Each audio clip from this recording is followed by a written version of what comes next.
En los últimos años se han dado avances científicos muy importantes en el campo de la reproducción asistida. Cada vez hay más innovaciones, desde la fertilización in vitro, pasando por la selección de género y el diagnóstico genético preimplantacional, hasta la reproducción a través de terceros. Con el desarrollo surgen muchas preguntas éticas. ¿Debemos hacer todo lo que podemos? ¿Cuáles son las consecuencias? ¿Dónde pasa la línea fina entre aprovechar las innovaciones para que cualquier pareja que lo desee puedan ser padres y al mismo tiempo no olvidar que estamos tratando con la creación de nuevos seres humanos y no simplemente con bloques de construcción? Estas preguntas se tienen que evaluar desde varias diferentes perspectivas. La conferencia de hoy consta de dos partes. La primera es un panel constituido por 2 doctores y 2 rabinos, a los cuales le vamos a plantear 3 preguntas sobre la reproducción asistida. Y los 4 miembros del panel van a dar su opinión.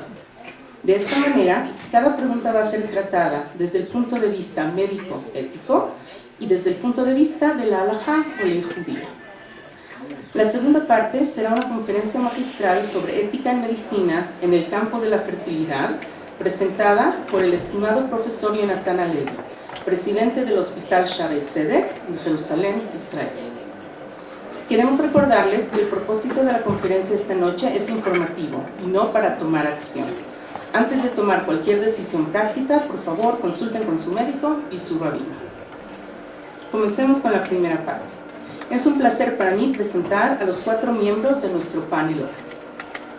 El doctor Alex Cava, médico ginecobstetra y biólogo de la reproducción, es experto en embarazos de alto riesgo, tratamientos de reproducción asistida, infertilidad y endocrinología ginecológica, entre otros. Ha participado en múltiples cursos y congresos como ponente y profesor en instituciones como el Colegio Mexicano de Especialistas de Ginecología y Obstetricia. Su experiencia le ha permitido ser miembro de distinguidas asociaciones médicas, incluyendo el American Society for Reproductive Medicine, entre otras.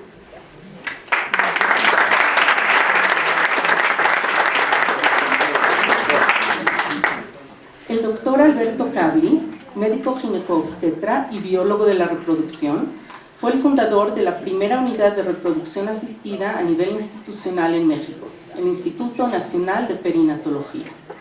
Asimismo, sirvió como el presidente del Colegio Mexicano de Especialistas en Ginecología y Obstetricia.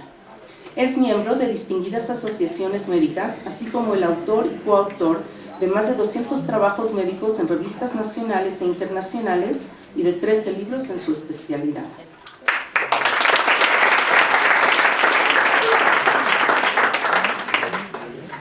Los rabinos Dani Kredi y David Habas son egresados del Mahon Torah Vadat Monte Sinaí.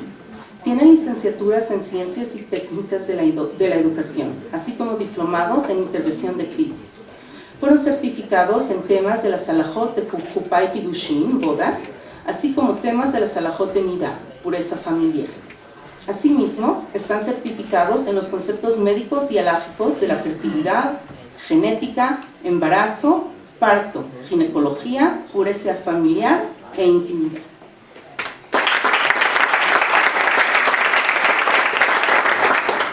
Las 3 preguntas que se le harán a los distinguidos miembros de este panel tienen que ver con el tema de fertilización in vitro. A continuación, daré una breve explicación de qué es una fertilización in vitro. Para lograr un embarazo son necesarias 3 cosas: un óvulo, un espermatozoide y la matriz o útero. En un embarazo natural, el óvulo y el espermatozoide se unen en una de las trompas de falopio de la mujer y una vez concebido, el embrión baja hacia la matriz y se arraiga en ella. En una fertilización in vitro, se une el óvulo y el espermatozoide en el laboratorio y se espera a ver cómo se desarrolla el embrión. Si el embrión se desarrolló bien, en el 5º día se puede decidir si se vitrifica, o sea, si se congela para uso posterior, o si se traslada al útero de la mujer para que se arraigue ahí. A continuación voy a plantear la primera pregunta. ¿Se puede? ¿Se mueve el micrófono?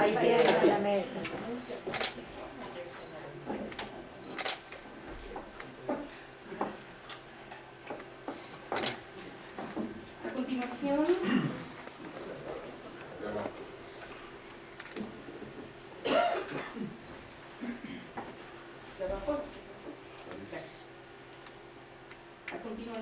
Voy a plantear la primera pregunta. A continuación voy a plantear la primera pregunta. Vamos a tomar el ejemplo de una pareja joven y sana, sin antecedentes médicos que indiquen un problema de fertilidad. Van 6 meses tratando de lograr un embarazo sin éxito. Por desesperación quieren hacer una fertilización in vitro sin intentar nada más para subir la probabilidad de embarazo lo más pronto posible. ¿Cuál es la opinión médica de la halajá en este caso? Por favor. Buenas noches.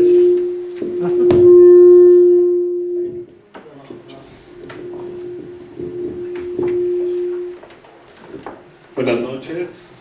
¿Se escucha? Sí. Pues me siento muy honrado de estar aquí. Muchas gracias a todos por la invitación, por organizar y por invitarme. Algo que quiero aclarar de la pregunta es que mi postura es a favor, pero esa postura está determinada. Me pidieron que hable a favor. Se los digo porque no necesariamente lo que digo es exactamente lo que pienso, pero voy a dar argumentos que son válidos. Entonces, hablando un poco de hacer una fertilización in vitro en una pareja joven que lleva 6 meses y viene a consulta y pide hacer una fertilización in vitro, pienso que se podría hacer siempre y cuando, y lo que yo intento hacer en la consulta es dar toda la información a mis pacientes. Cuando es una paciente joven y si no tiene algún otro factor importante y que indique definitivamente que hay que hacer una fertilización in vitro, pues en reproducción asistida tenemos diferentes opciones que les podemos ofrecer.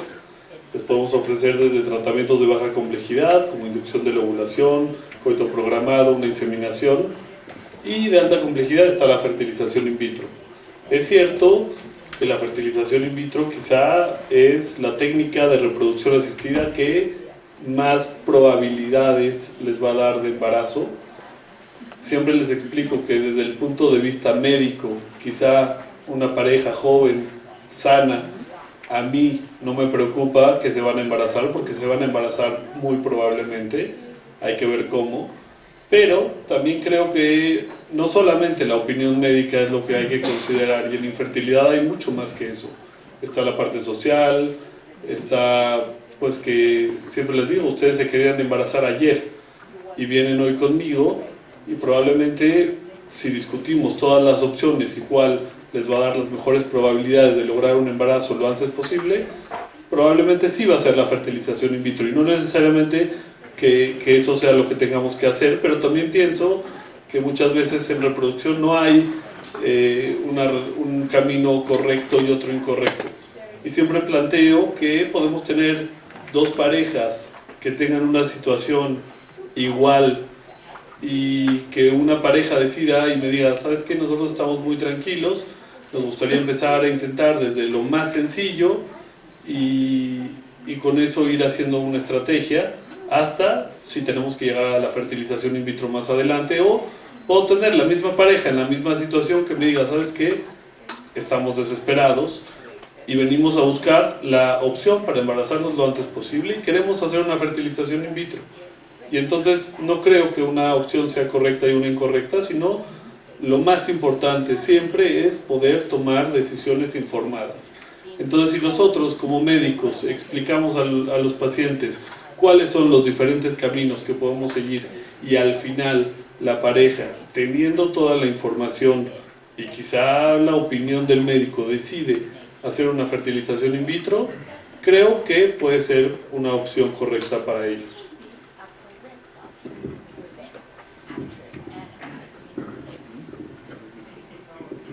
Bueno, antes que nada, gracias por la invitación.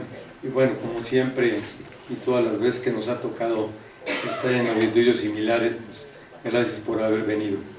Fíjense, en medicina y en particular el médico debe de ser no solamente un auxiliar para realizar diagnósticos y tratamientos, sino que el médico también debe estar concientizado al hecho de dar información social y verídica a los pacientes. Voy a tratar de ser muy concreto al contestar una pregunta que es muy concreta. ¿Qué hacer en una pareja de 27 años? Supongo que hombre y mujer tienen la misma edad, que tiene 6 meses buscando el embarazo y quiere hacerse una fertilización in vitro. El médico tiene que ser honesto en el manejo del paciente. Y la honestidad, en este caso particular, radica en el hecho de que para considerar que una pareja requiera no solamente cualquier tratamiento, sino incluso una metodología diagnóstica de infertilidad, debe de haber pasado cuando menos un año de relaciones sexuales programadas, sin anticoncepción, y que la pareja no se embarace. De tal suerte que si no hay nada muy evidente, esta pareja no requiere no solo una fertilización in vitro, no requiere ni siquiera un diagnóstico de infertilidad. ¿Y a qué me refiero muy evidente? Si la pareja nos llega a los 6 meses, o a los 3 o a los 2, y la mujer no tiene periodos menstruales, o el hombre no tiene eyaculación, ahí podemos tener algunas alternativas de manejo. Pero si es una pareja sana, que por desesperación viene a buscar una fertilización in vitro, es una pareja que está mal informada. De tal suerte que el médico aquí es el que tiene que tomar las riendas y decirles que por el momento no hay nada que hacer. Porque incluso hacer puede mover, puede modificar la fisiología, el bienestar, el manejarse adecuadamente, tanto del aparato reproductor femenino como masculino. Nosotros, y Alejandro será partícipe también de lo mismo, vemos a muchas parejas que nos llegan así. Y son parejas que ya les han hecho 1000 tratamientos a los 6 meses. Y nosotros les decimos, tranquilos, y no porque la tranquilidad dé el embarazo, sino porque de todas formas se iban a embarazar enseguida. Voy a terminar muy rápido.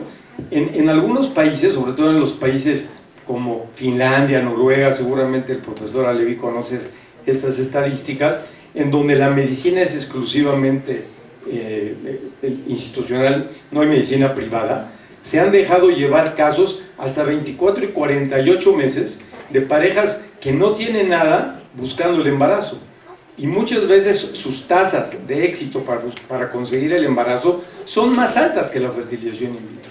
Entonces, en concreto, cualquier pareja menor de 35 años que tenga menos de un año de infertilidad no requiere, no solo los tratamientos, no requiere estudios. Esto es manejarlo con ética y con conocimientos que tenemos que transmitir. La pareja, la gente que viene a vernos, no tiene por qué saberlo. Entonces hay que tomarse unos minutos en la consulta para poderle explicar. A veces en medicina, el doctor Alevi, Alex, si hay algún otro médico, bueno, Lupa por supuesto, tendrán la experiencia que yo tengo ya de muchos años, que es más difícil convencer a un paciente que no tiene nada, a convencerlo que está enfermo.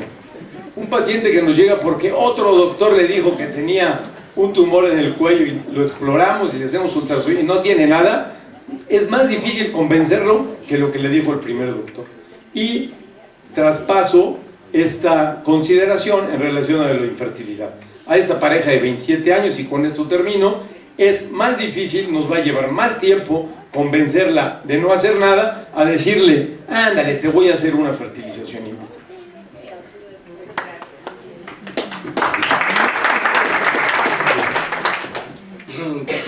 Buenas noches a todos, bienvenidos, muchas gracias por participar. Yo soy el rabino de Jabás de Pua. Yo estoy ahorita en el papel defendiendo la postura médica que una pareja antes del año no hacer, la postura lógica, perdón, no hacer ningún tratamiento, diciendo que todos los mitzvot y los preceptos que hay en la religión, por ejemplo, ponerse el tefilín todos los días, comer matzah en Pesaj, todo lo que tengamos que hacer es un acto que nosotros tenemos que ir a hacer. En la mitzvah de tener hijos, hay una obligación de tener un niño y una niña, así está escrito en la Torah, para cumplir con esta mitzvah. Es un precepto un poquito diferente a todos los mitzvot, porque no depende de nadie. Una persona no es, él no provoca la infertilidad, o no provoca que nazca con 3 niños y sin la niña. Entonces, incluso es tan así la postura, que a fin de cuentas, cuando alguien va a tener hijos, los rabinos dicen, la mitzvah, el precepto lo cumples una vez que tú intentas tener hijos. ¿Cómo se intenta tener hijos? Buscando una mujer, casarse en cualquier templo con la religión y intentar, o sea, no usar anticonceptivos para intentar tener hijos. A partir de eso, la mitzvah se convierte en el intento de hacer tener un hijo y no en la finalidad. Entonces, cambiando esa postura, una pareja que no ha llegado a tener familia, después en algo que no está diagnosticado como infertilidad, entonces estaríamos borrando o evitando que cumpla ese precepto de cumplir o intentar de manera natural en tener un embarazo. Buenas noches. Buenas noches. Yo soy Daniel Credi del Instituto PUA también. Yo represento la postura de estar a favor sobre que sí hagan el tratamiento. Y bueno, a mí me gustaría también un poco empezar con algo importante que nosotros como parte del Instituto PUA hacemos siempre cuando llega una pareja, que es algo que se ve más con los ojos de la halajá, y es la pregunta si la pareja cuida tevilá, porque muchas veces sale que con su tevilá no están alcanzando la ovulación. Entonces ahí no hay un tema de infertilidad, solo hay un tema de ayudarlos a encontrar la solución correcta dentro de la halajá. Pero regresando a lo que dice el Jajam David sobre la parte de que al final la manera de cumplir la mitzvah es intentando y otras cosas, nosotros dentro del Instituto PUA tenemos un lema que el rabino Menachem Burstein, director de PUA hace más de 25 años, de 30 años, perdón, dice: si Dios nos puso en pleno siglo XXI con todos los avances tecnológicos que hay, es para que los aprovechemos y no desperdiciarlos. Y Él es el que le brinda la inteligencia a todos esos médicos y a toda la humanidad para poder lograr aprovechar todas estas tecnologías. Entonces, si Él ya nos puso estas tecnologías, ¿quiénes somos nosotros para no aprovechar esas tecnologías y no agarrar ese uso siempre y cuando cumplamos todo lo que está dentro del margen halágico de la manera correcta, sin desviarnos de todo lo que se nos exige dentro de los parámetros?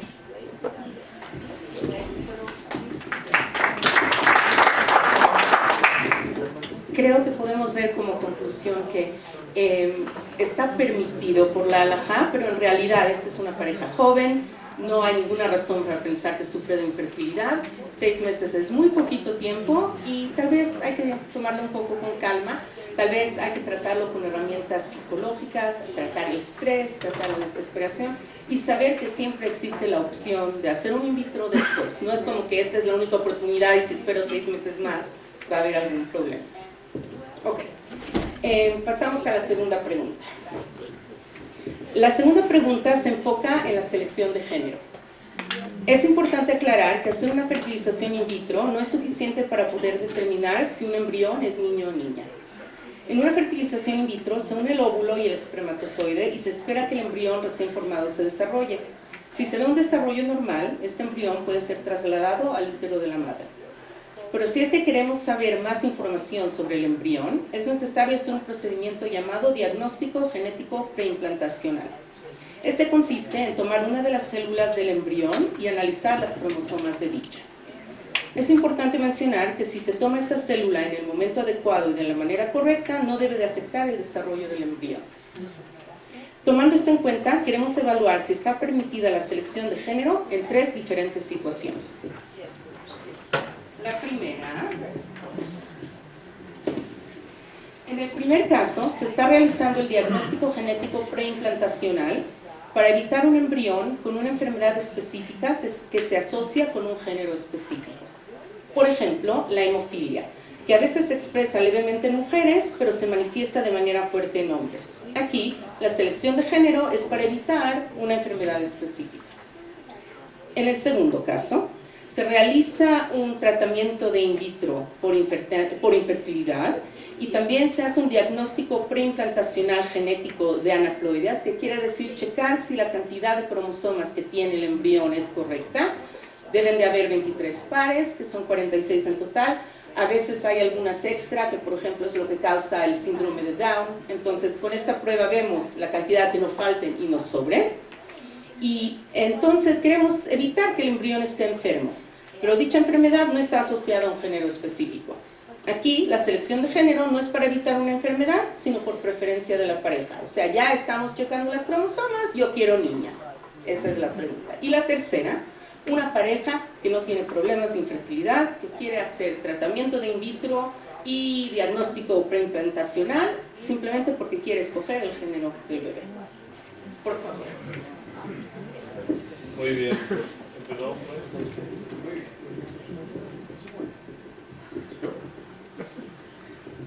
Bueno, la verdad es de que son 3 preguntas que nos podemos pasar aquí un buen rato.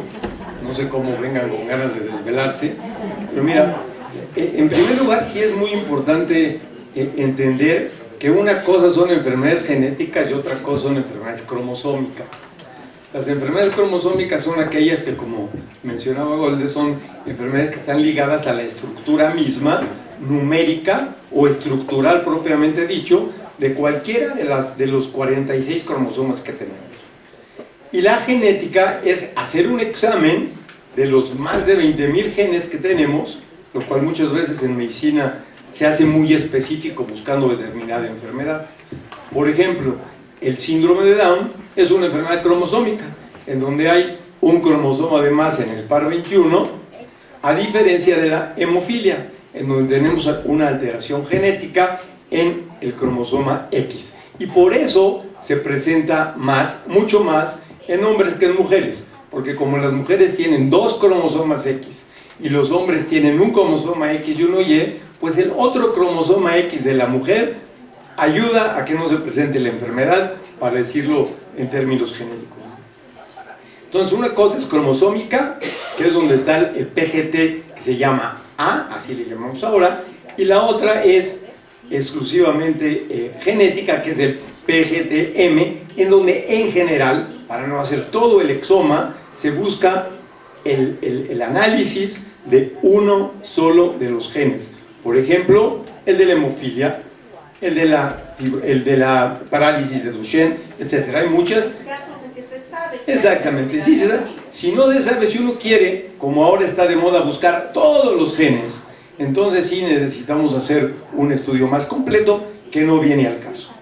Obviamente, si la pregunta viene dirigida al hecho de si en la familia existe alguien con alguna enfermedad, ¿debo de buscar el gen? La respuesta es absolutamente sí. Si la mujer tiene más de 40 años y por su edad, porque así es, la mujer como cuando crece, y el hombre también, pero la mujer cuando crece disminuye cuantitativamente y cualitativamente su posibilidad de embarazo. Y la palabra cualitativa lo ubico en el hecho de que se incrementan las cromosomopatías, o sea, los problemas cromosómicos. Fundamentalmente el más conocido es la trisomía 21. Entonces, una mujer de más de 40 años que va a hacerse un diagnóstico, que va a hacer una fertilización in vitro, debe de hacerse un diagnóstico genético antes de hacerle la transferencia. Además, hay algunas otras cosas que parecen ayudar. Esto no está comprobado, pero parece ayudar, que pasar embriones cromosómicamente normales incrementa las tasas de éxito de la fertilización in vitro. Entonces, contestando la pregunta 1, si alguien quiere saber el riesgo que tiene un embrión de enfermedades genéticas o cromosómicas, tiene que hacérselo. Nosotros lo hacemos, claro, con la autorización de las parejas. Ojo, porque seguramente a Alex le ha pasado, mujeres de 42, 43 años que no quieren hacerse el examen, up to there, ¿no? No sé, lo que ellas decidan. Que bueno, también hay algunas otras cosas que se pueden decir de la no 100% certeza del PGT. Ahora, en segundo lugar, para tratar de ser rápido, que era la pregunta de...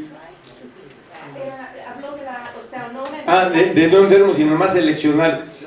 Mira, esto de la selección de sexo en parejas sanas es una cuestión que conlleva no solamente un problema médico, sino también un problema sociocultural. O sea, por ejemplo, en algunos grupos se requieren o se quieren tener más varones, en otros grupos se quieren tener más hembras, por razones socioculturales. Entonces, si las leyes de un país lo permiten, no veo por qué no.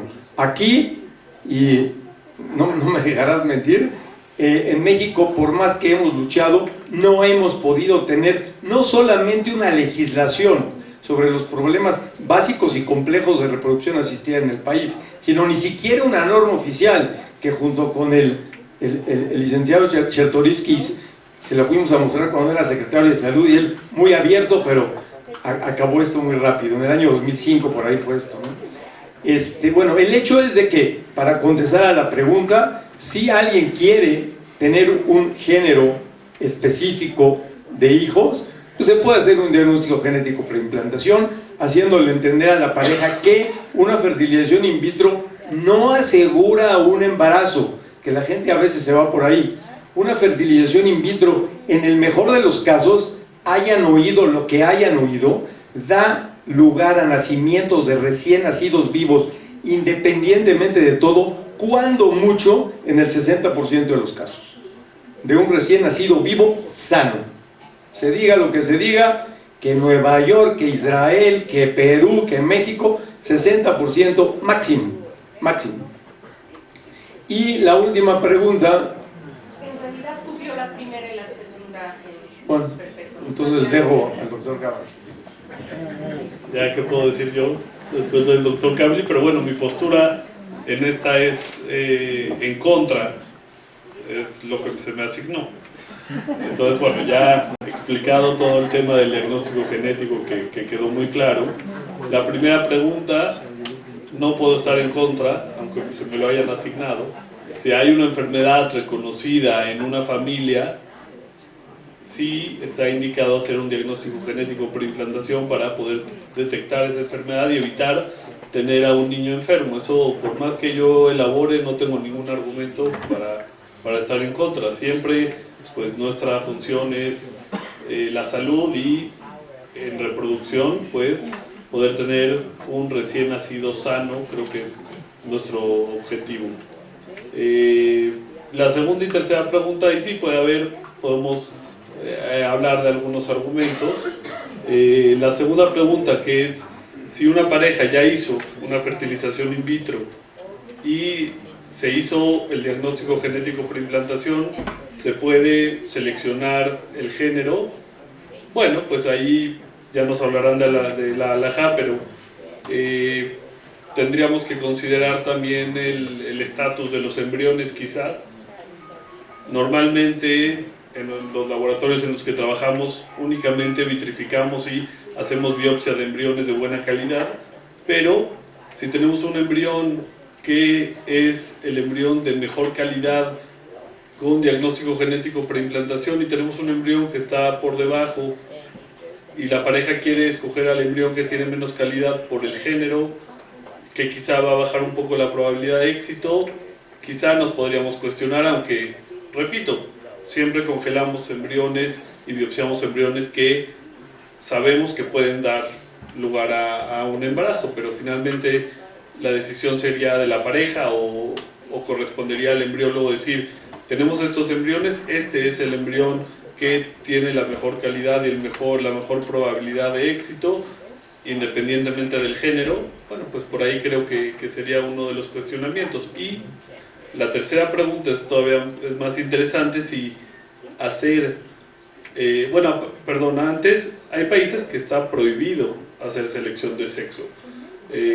Ya nos platicarán en Israel, pero en muchos lugares de Europa, en España, está prohibido hacer selección de sexo, es decir, una pareja puede tener acceso a hacer una fertilización in vitro con diagnóstico genético preimplantación y la clínica tiene absolutamente prohibido dar la información del género a los pacientes, así que ahí, aunque los pacientes quisieran, no tienen la opción. Como dice el doctor Cabli, que es muy cierto y es lo que yo les explico a mis pacientes, en México la reproducción está en un área gris de la ley, porque no saben, porque no se puede, sí se puede, no se puede, pues no hay legislación y con eso pues es la interpretación la que usamos y si una pareja nos pide, lo hacemos, ¿no? Podemos hacer la selección. Y la tercera pregunta, que ahí también hay buenos argumentos, que es si una pareja ya tiene familia y viene para hacer una fertilización in vitro solamente para hacer selección de sexo, pues ahí nos metemos en un tema más complejo, porque así como dije antes que la fertilización in vitro es un procedimiento pues que hacemos actualmente todos los días, hoy por hoy la fertilización in vitro tiene mucho menos riesgos que los que tenía antes. A mí ya no me tocó, al doctor Cabli seguro, ver síndromes de hiperestimulación ovárica terribles que pueden llevar hasta la muerte a una mujer, accidentes en la aspiración cuando sacamos los óvulos. Finalmente estamos sometiendo a la pareja y a la mujer a un procedimiento médico, y todos los procedimientos médicos y todo lo que hacemos tiene riesgos, Es cierto que ahora los riesgos son menores y las clínicas son clínicas libres de síndrome de hiperestimulación ovárica, pero se justifica recomendarle a una pareja que quiera hacer selección de sexo que se someta a hacer una fertilización in vitro. Eso va a ser desgaste físico, económico, a lo mejor también toda la parte emocional. No garantizamos, el 60% es la tasa máxima que podemos ofrecer, estoy de acuerdo con el doctor Gabli, y entonces vamos a hacer todo esto para hacer la selección de sexo. Bueno, ya nos platicarán la parte de alajá y la parte de ética, que es muy interesante, pero pues finalmente creo que sí es algo que hay que pensar 2 veces. Bueno, me gustaría empezar con una pequeña pregunta, sacando de contexto. Bueno, antes de empezar con una pregunta, quiero responder al cuestionamiento 1 y 2. El cuestionamiento 1 puntual, si cuando hay una enfermedad genética que por ser del cierto sexo podría afectar al bebé, no hay duda que no nada más está permitido por alajá. En esa parte es casi exigido, incluso hay respuestas alhágicas donde tiene que exigirle a la pareja que haga eso para no tener hijos enfermos. En la segunda pregunta, donde es selección de género, una vez que ya se hizo un tratamiento, igual la pareja está en un tratamiento, pues al final tampoco podemos ser tan estrictos en la parte de que si ya la pareja hizo todo este procedimiento, pensar que no se podría seleccionar. Claro, tomando en cuenta, como dijo el doctor, que lo más importante al final es la tasa de éxito, y no creo que ninguna pareja que esté pasando por temas de fertilidad esté pensando en si quiere niño o niña. Yo creo que la pregunta que más nos tenemos que enfocar es la tercera pregunta, y a esa pregunta quiero conectar un poco la fiesta que acaba de pasar, que es Pesaj. En Pesaj el faraón dio un decreto donde decía que todos los niños varones tenían que ser arrojados al río y no tenían que dejarlos en vida. Entonces la pregunta es, si en el tiempo que fue el decreto hubiera esta tecnología, ¿estarían los judíos obligados a tener selección de género para que sean niñas y que no los mate el faraón? O a lo mejor Dios hizo que se meta el decreto y nosotros no tenemos que intervenir en el decreto de Dios. Si lo hubiéramos hecho, Moshe no hubiera nacido. Bueno,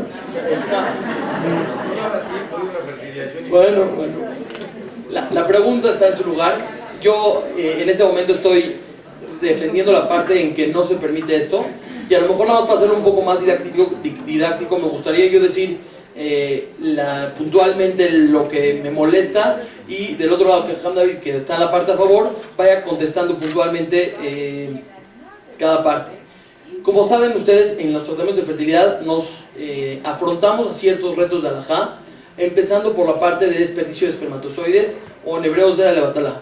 Entonces, cuando las parejas llegan a un desperdicio de espermatozoides por un tema de fertilidad, se entiende que en eso no hay un problema de alajá, porque el propósito final es que tengan hijos. Entonces la pregunta es, ¿qué tan bien está dentro del alajá el que un hombre saque una muestra en un laboratorio para que al final sea selección de género? ¿Quién nos permite? ¿Quién dice que eso la Torah lo permite o está dentro del margen de lo que los jajamín permitieron que se pueda lograr? Entonces, por esa razón sería uno de los impedimentos que diría que no se podría realizar. A mí me toca la postura de defender, y ese argumento es válido, que es el desperdicio de espermatozoides, pero todo eso es, aquí no estamos desperdiciando los espermatozoides. A fin de cuentas, esta muestra de este hombre va para una finalidad de engendrar y traer un bebé. Independientemente si seleccionamos el género, ya sea masculino o femenino, a fin de cuentas estamos utilizando esa muestra para traer una vida al mundo. Entonces, esa podría ser un argumento a quitar el argumento que es un desperdicio de espermatozoides en este caso.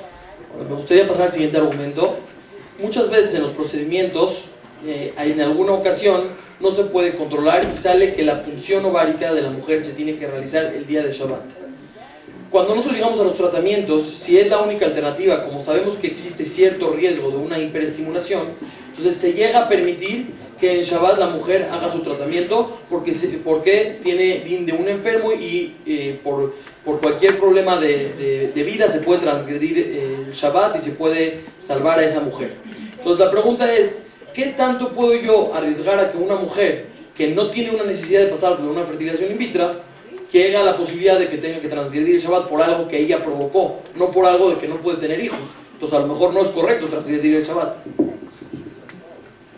Ese también es un argumento en su lugar y muy correcto. Primero que nada, si esta pareja, antes de hacer cualquier procedimiento, ya sea infertilidad o por selección de género, se asesoran con el Instituto PUA, vamos en conjunto con los médicos, vamos a lograr de hacer un protocolo, ya sea antagonista, ya sea un poquito más alargado, para que no caiga en Shabbat el tratamiento y tratar de evitar esa causa. De cualquier manera, si el tratamiento cae en Shabbat, que no fue intencionalmente provocado, existe la posibilidad de que se llama tiene din de un Holeshem Bosajena, que es un enfermo que no tiene peligro de vida, que se puede, a lo mejor un judío no podría transferir Shabbat por él, pero un médico no judío sí podría ayudarle y hacer el tratamiento aunque caiga en Shabbat. Entonces, de ese 15%, porque a fin de cuentas son 7 días a la semana que caiga ese día de Shabbat, todos los doctores tienen colegas, socios y amigos que nos pueden echar la mano con esa parte para que el tratamiento lo haga alguno de sus socios, que nos ha pasado y siempre nos apoyan y siempre tienen a alguien que nos echa la mano en esa parte para que no sea una transgresión. Ahora, está escrito en la halajá que Jamira Sakanta Meisur, es peor meterse en Sakaná que traspasar a una prohibición de la Torah. Entonces la pregunta es, si es que existe riesgo en una fertilización in vitro, donde se puede arriesgar la vida, a lo mejor en una pareja que no tiene hijos, se puede correr el riesgo porque es al final con el mérito de cumplir la mitzvah de tener hijos. Pero una pareja que ya tiene hijos, entonces yo no puedo meter a esa mujer a un riesgo donde pueda arriesgar su vida. Ese argumento, como ya escuchamos a los médicos, a fin de cuentas, hoy en día el riesgo de una hiperestimulación es, no te sé decir en porcentajes, a lo mejor los doctores nos pueden ayudar en esos números, es muy bajo.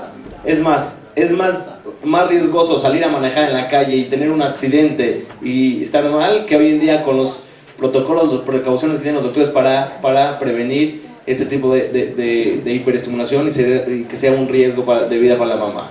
Quiero acabar que existen posturas halágicas también que dicen que una vez si una pareja está consciente, quiere hacer el tratamiento, tiene la posibilidad económica y están dispuestos a hacerlo, hay posturas que dicen, y nada más es una pareja que tiene 3 niños o 3 niñas, para cumplir el precepto de la mitzvah de prioridad que hay que tener niño y niña, está obligado a acudir al médico a tener hijos. Si lo quiere, si tienen la posibilidad económica y están dispuestos los dos ambos para hacerlo. Por último, me gustaría, la última pregunta, Jajam David, me gustaría preguntarte, ¿qué tanto está correcto que nos permitamos jugar a ser Dios? Porque al final ya estamos nosotros interviniendo en los caminos de Dios y a lo mejor Dios no quiere y cree que no es lo mejor para esta pareja tener un hijo varón o una niña. Entonces, ¿qué nos permite dentro de la halajá, dentro de la shkafá, la visión de la Torah, que nosotros intervengamos en esos caminos? Como bien mencionado antes, sí es un argumento a lo mejor que nos parece hoy en día y que la gente va a decir, si hoy en día podemos seleccionar género, el día de mañana que se pueda escoger ojos azules, ojos verdes, pelo amarillo, pelo rojo, lo van a empezar a hacer, pero hoy en día creo que así como hoy en día tenemos vacunas, medicamentos, y Dios nos dio al alcance de estas herramientas, a lo mejor nos está indicando, pues te las estoy dando para aprovecharlas, no las desaproveches. Y estoy de acuerdo que en el año 1970 a lo mejor pues, la gente no tenía estas probabilidades, quiere decir que en ese momento Dios seguro no quería que puedan provocar algo así. Entonces, como conclusión a esta pregunta, creo que tanto la halajá como la medicina está de acuerdo que en el caso de una enfermedad específica que tiene que ver con un sexo específico, se puede y se debe de hacer este tratamiento, o sea, asegurarse que el niño no va a estar enfermo, niño o niña. En el caso que ya se está haciendo, entonces, si el país lo permite y es legal, que entiendo que en México está en área gris, pero si es, entonces la pareja lo puede escoger. Y hay más debate sobre la opción de la tercera pregunta, que es ¿qué hacer cuando una pareja simplemente quiere hacer el tratamiento para escoger el género? Creo que cada caso es individual y se debe de ver así, pero sí hay que recordar que escoger el género es una pregunta ética, moral y que tiene que ver con la halajá y que no se tiene que tomar a la ligera.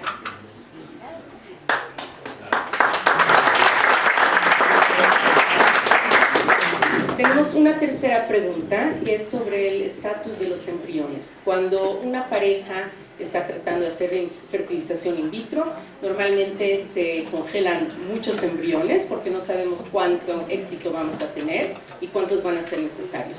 Y una vez que ya se obtiene el embarazo y gracias a Dios el niño es sano, ¿qué pasa con los embriones congelados? ¿Se pueden tirar? ¿Se pueden donar para la investigación? ¿Cuál es su estatus?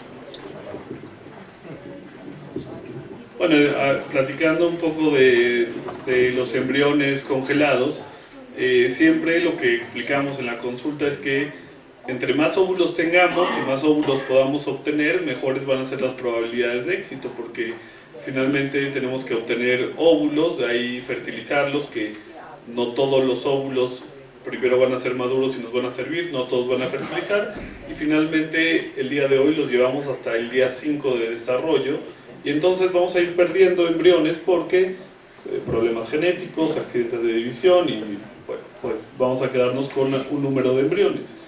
En ese primer momento, pues cuando tenemos un buen número de embriones nos sentimos muy bien, contentos porque le vamos a dar más chances de hacer más transferencias en caso de que una no sea exitosa, pensando que tenemos un 60% de éxito, pero ya que lo logramos y que a lo mejor a la primera, a la segunda transferencia y nos quedaron embriones congelados, ¿qué hacemos? Es interesante lo que está pasando hoy en el mundo, porque en todos los centros de reproducción nos estamos quedando con muchísimos embriones y muchísimos embriones congelados, y si esto no está claro, pues nos va a representar un gran problema a futuro. Hay muchas parejas que ya lograron un embarazo o su segundo o tercer embarazo, y los demás embriones pues ya no los quieren utilizar porque ya no quieren tener más hijos. Y lo mismo, creo que en México es un problema otra vez de legislación, porque no la tenemos y entonces estamos en un área gris. Normalmente las opciones que se pueden dar a las parejas es, uno, descongelar a los embriones, y ahí nos metemos pues en todo este tema ético, y será interesante ver la parte de Alajá, pero este tema de descongelar el embrión, esta discusión eterna de cuándo empieza la vida. Finalmente pues un óvulo es una célula viva y un espermatozoide también, combinadas, y teniendo ya un embrión de cientos de células en día 5, pues evidentemente está vivo y tiene el potencial de poder ser un bebé, pero actualmente en las clínicas se acepta que se descongelen, y los pacientes pueden firmar un consentimiento informado en el cual ellos autorizan a la clínica a descongelar sus embriones. Entonces, bueno, yo no sé cuál sea la respuesta. Por otro lado, pues está la parte de que se podrían donar a otra pareja. También si son pacientes que tienen problemas y que tienen infertilidad, pues esos embriones sí tienen las características para que otra pareja se pueda embarazar, de la edad de la mujer, si tienen diagnóstico genético o no. Y bueno, lo mismo en cuanto a ley, no hay una ley que te diga si se puede donar o no. Y en otros países existe la posibilidad de donarlos a la ciencia, ¿no? para estudiarlos, y también creo que ahí hay una parte ética muy importante. Hasta donde yo sé, en México no se donan a la ciencia, o por lo menos no tenemos esa opción, pero bueno, pues es un problema, porque cada día se acumulan más y más y más embriones que al final no sabemos qué va a pasar y a qué vamos a llegar con ellos. Pues también es una pregunta así que se puede contestar muy ampliamente, o como bien lo dijo Alex, así muy concretamente. Bien, este problema del exceso de embriones, del almacenamiento de embriones antes criopreservados, ahora vitrificados, eso depende de la técnica, ha sido desde hace mucho tiempo interés de muchos países. De hecho, algunos países, increíblemente liderados por Alemania, ni siquiera permiten la congelación, no permiten la fertilización más que de un número determinado de ovocitos, de óvulos, para no correr con este problema. Aquí en México nos ha pasado, y supongo que en Israel pasa, en Estados Unidos pasa, Inglaterra pasa mucho, y aquí lo primero que habría que hacer es prevenir, y como más o menos tangencialmente dijo Alex, pues no tener tantos embriones, o tratar de congelar los embriones de mejor calidad. Que entre paréntesis les diré, porque eso como que no sé si quedó un poco en el aire, la calidad embrionaria se puede ver tanto morfológicamente, lo que vemos nosotros en el microscopio, o los biólogos, pero también desde el punto de vista cromosómico. O sea, no siempre, es más, casi nunca, las dos coordinan. Por ejemplo, nosotros podemos ver un embrión perfecto y le hacemos un estudio cromosómico y es un caos cromosómico. Es como si a mí me ven aquí sentado y dicen, bueno, pues el doctor no se ve tan mal, pero me toman sangre y tengo el colesterol en 800. O sea, son cosas diferentes. Ver un embrión y cómo está genética o cromosómicamente. Entonces, tratar en todo caso de vitrificar a los embriones que sean realmente de buena calidad. Ahora, ¿qué hacer? Aquí en México ya se ha multimensionado que no tenemos leyes, pero no estamos totalmente desprotegidos. Salomón no me dejará mentir, en el artículo 4 de nuestra Constitución, o sea, la Constitución mexicana, dice que toda pareja tiene derecho a escoger libremente e informadamente del número y el espaciamiento de sus hijos. Y en eso está implícita la reproducción. También por ahí hay otro artículo que en un diario oficial, cuando el presidente era Fox, que permite que las parejas escojan la forma de reproducirse.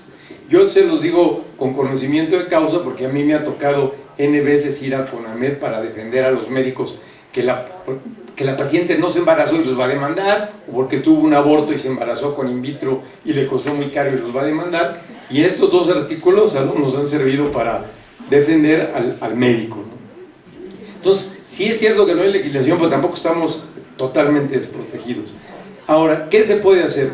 Nosotros, no sé si tú estuviste presente, Alex, hicimos un consenso nacional de bioética en diciembre de 2019, antes de que empezara la pandemia, y una de las mesas era qué se hacía con los embriones. Y hubo 3 respuestas que ya más o menos la mencionó.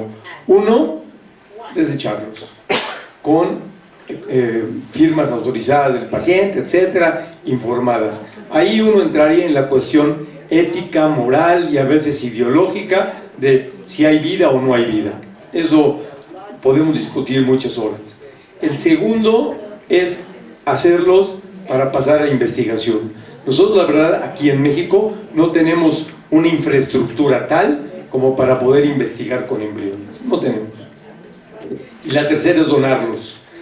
La donación de embriones, así como la donación de óvulos e incluso la donación de espermatozoides, en mi vida han pasado por una serie de razonamientos filosóficos que no he llegado a tener una conclusión. O sea, aunque en un principio, cuando yo tenía la edad de Alex, por ejemplo, dona óvulos, dona espermatozoides, dona embriones, ahora me doy cuenta de la trascendencia que tiene esto sobre la genética de una familia, sobre la reproducción de una familia, etcétera, ¿no? O sea, no es tan fácil, voy a guardar embriones y luego los voy a donar. En fin, entonces, para ser concreto en la respuesta a la pregunta, ¿se pueden donar? Se pueden donar. Se pueden utilizar con fines de investigación, se pueden utilizar o se pueden descongelar. Nosotros hemos descongelado un buen número. Fíjense, también con esto termino.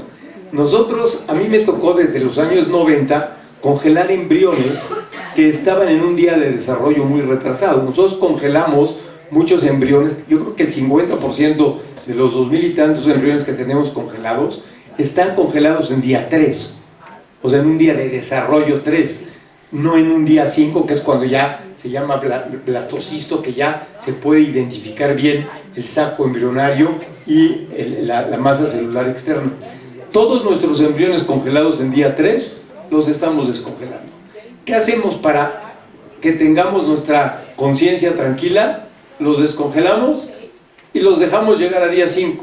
Muy pocos llegan a día 5, de tal manera que los quitamos.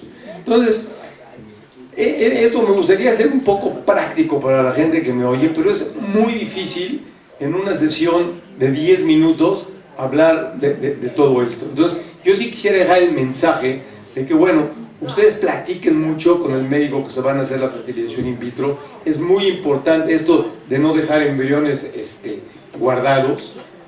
Yo tengo por ahí una pareja que ya tiene 4 hijos de fertilización in vitro que son de la misma corte de embriones. O sea, ellos todos se fecundaron el mismo día y ahora son hermanos que uno tiene 10 años, 8 años, 5 años y 2 años.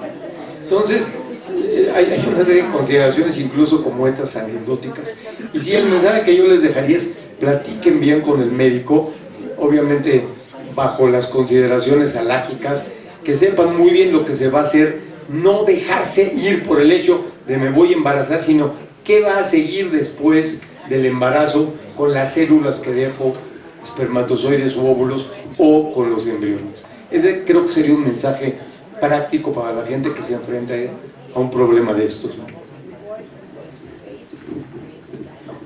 Bueno, por el tema de la JA, también está la discusión de cuándo comienza la vida. En el tema cabalístico mencionan que el día de fecundación comienza la vida. Yo estoy defendiendo la postura de no desechar los embriones y siempre, a fin de cuentas, lo digo por consejo, vale la pena, nos ha pasado, yo nunca se lo digo a parejas que pasan por infertilidad para no meterles eso, pero en Israel tuvimos un caso de una pareja que hizo un tratamiento de fertilización in vitro, tenía sus 2 hijos y a los 40, 50 años, 45 de la señora, 50 años del esposo, tuvieron un accidente automotriz, lamentablemente perdieron los hijos, pero ellos estaban vivos. Se acordaron después de eso que tenían embriones congelados en un laboratorio, fueron a buscarlos y exitosamente pudieron lograr tener un hijo después de esa tragedia. El dinero aquí que se paga para la congelación no es mucho, estamos hablando de 200, 300 dólares anuales y siempre es un seguro para todos. Y ya que hay algún tema alágico que dice que si hay algo al momento de la concepción o antes de los 40 días, ahorita Daniel lo va a decir, creo que vale la pena siempre mantenerlos. Obviamente siempre está la postura y el recomendamiento, el consejo del médico, pero yo estoy defendiendo la postura de decir mantenerlos. Bueno, aumentando lo que dijo Ham David, yo lo que quisiera decir es que nosotros en la halajá nos basamos en lo práctico de la halajá, no en la parte mística, como según la Kabbalah, que dice que a lo mejor desde que se engendra tienen vida. En la práctica de la halajá está escrito en la halajá que un feto antes de 40 días de gestación en el útero de la mamá no tiene vida. Por lo tanto, para practicidad de la halajá no tiene vida, se tiene que desechar. Incluso nosotros decimos que cuando ya hay que desecharlo, lo tienen que desechar, porque dentro de la halajá es mucho más complejo donar un embrión de estos, ya que esto puede llegar a considerarse incluso bastardo, casar hermanos con hermanas, y se puede hacer todo un desajuste total dentro de la comunidad. Entonces para nosotros la recomendación es desecharlo en el momento que estemos seguros de que ya no se van a utilizar, porque lo tenemos que desechar para no correr ese riesgo. Y no es que se sospechamos de las clínicas, ni mucho menos que lo van a vender o otra cosa, pero luego sí es un poco complejo, donde ellos hay que tener el control de que ya se desechó, se preocupan del problema y luego después de 120 años no se quedan ahí esos embriones. Muchas gracias. Como conclusión en esta pregunta vimos que hay, en realidad desde el punto de vista médico y también desde el punto de vista de la halajá, un embrión que está fuera del útero de la madre no se considera vivo. Hay muchas otras consideraciones, seguro emocionales y también de pensar bien qué se va a hacer. Por el otro lado, nunca se sabe lo que le espera en el futuro. Y también las circunstancias pueden cambiar, la pareja puede cambiar de opinión y hay que tenerlo en cuenta. Muchas gracias.